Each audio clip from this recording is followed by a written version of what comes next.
Ladies and gentlemen, welcome back. This week you're joining me in Berlin. I'm here and exclusively shooting the video on my GoPro 7 and my iPhone because I forgot to pack my camera. It's the first time I've done a long haul flight, flying the 330, and simply forgot to pack the camera. Not a great start. But like I say, it's my first long haul flight. I've now joined 3 different airlines throughout my career, and every time I've started a job, I have faced points where I start to think that the procedures or the rules are frankly unusable, they're dangerous, or they're just plain ridiculous.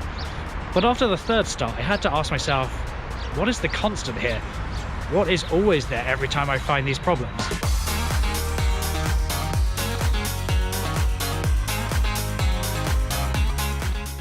And yes, of course, I am a constant in these, a constant every time these problems occur, but there's also change. And change can bring about anxiety. Change can be a real limiting factor. It can feel like a gut punch. So let's take a step back and try and work the problem.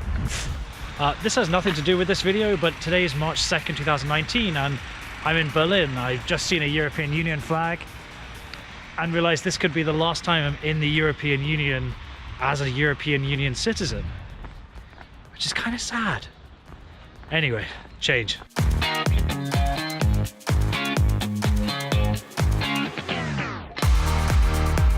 Now, when you take a step back and you look at the big picture, it's easy to see all the positives that come from changing career and finding that next big thing.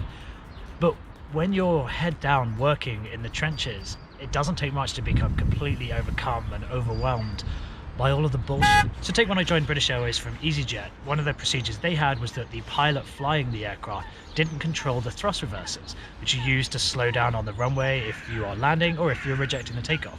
Now, I knew that was stupid and potentially hazardous and dangerous, something they've now changed.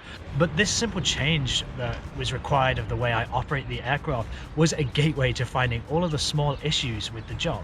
And from there, they just started to snowball.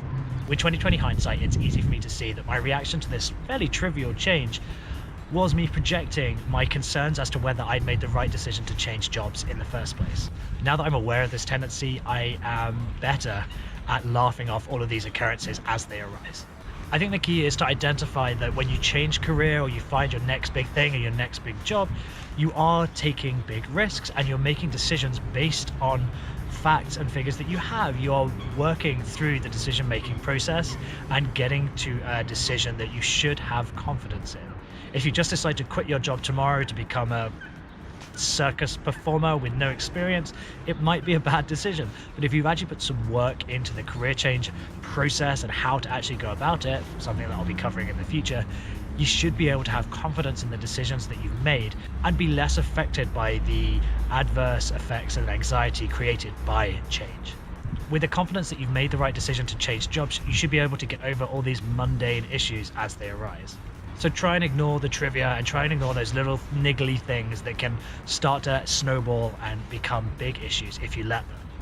Of course, you shouldn't always have to join a company and just stay quiet. If you work for a good employer, your boss or your company should be welcoming your input if you think their procedures are incorrect, dangerous, not efficient, or if you can make more money doing them differently.